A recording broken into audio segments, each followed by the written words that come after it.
Konnichiwa. A day in my life as a small business owner. Ginising nga ako ni nanay para magbantay ako ng tindahan. Busy nilimuran mo to, tapusin mo. Siyempre, hintayin to ng mga viewers natin. Tapusin mo to. Simulan mo eh. Go. Kagalahati tayo, hap-hap. Sige na, B, please. Hindi. Walang hap-hap. O, go. Ituloy na nga natin to. Si Binay yung magtutuloy. Mamalengke nga si nanay at si tatay, kaya nga ako yung pinagbabantay nila. Habang nagbabantay nga ako, yung magtitimpla muna ako ng kape. Kahit hindi naman talaga ako mahilig magkape. Ano? 2 minutes lang sa akin, di ba 5 minutes yan? Ba't 2 minutes lang sa'yo? 2 minutes na sa akin, makaba mo siya. Hindi ko naman 3 minutes sa'yo. Hindi ko naman. Sinetap ko na nga yung Nintendo para manood ako ng Batang Quiapo. Halos kinakaadik ako na nga itong panoorin ng Batang Quiapo. Hindi ko nga kaya matulog sa gabi nang hindi sila napapanood. Hinahantay ko nga sila nanay dyan bago ako pumunta ng pwesto. At eto na nga, fast forward at dito na nga ako sa pwesto. Nagtatakal nga si Jejemon dyan ng prize. At habang ako naman ay nagluluto ng chicken pastil. Eto na nga yung pangatlong araw namin ng pagtitinda ng pastil. Nakakapagkabagabag ang librong pangkatagalugan. Na-sold out nga pala yung... Na-sold out nga pala yung chicken pastil namin ng first and second day. At habang niluluto ko nga sila, umuusok-usok nga yung at nilalagay ko na ako ng mga ay. Pagkaluto nga ng aming chicken pastil, may agad-agad may nagluto agad ng chicken pastil. Lumibot nga rin si Zion dito sa pwesto. Sobrang cute at sobrang pogi nga niya. Ano? Hindi mo ito papanoorin. Ay na, go. Ano yung sasabihin ko dyan?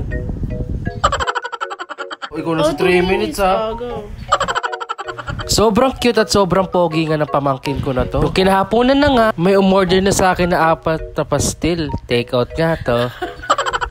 O siya, ako na nga lang magtutuloy at si Binga ay nahihiya na Just talaga. comment down below nga kung gusto nyo nga siya mag-voice over ng buong vlog ko sa susunod na vlog ko. O siya, eto na nga at may pa-order nga tayo na 4 na pastil. For takeout nga ito at may kasunod nga na naman tayong pa-order. May nag-order sa amin na 2 alboruto package, 1 pikon package, at 1 fried noodles with bologna. May mga times nga na nasa-sold out yung fried noodles namin at may mga times din na wala talaga halos bumibili. Bukod nga sa mga burgers na binibenta namin ay mabili nga rin talaga itong fried noodles. Noong mga time nga na to, umuwi nga rin pala ako sa bahay para nga maligo. Si B nga din yung kasama ni Aiza dito kaya nakauwi nga ako at nakaligo. Pumupunta kasi talaga si B dito tuwing hapon at minsan nga tanghali. Tinutulungan niya nga rin kami dito sa pwesto kapag nga maraming bumibili. Siya nga yung nakatoka sa kaha at tagalista ng order. Maraming salamat nga sa mga suki namin. Ay talaga naman kung wala kayo, paano na yung pwesto? Paano na ako?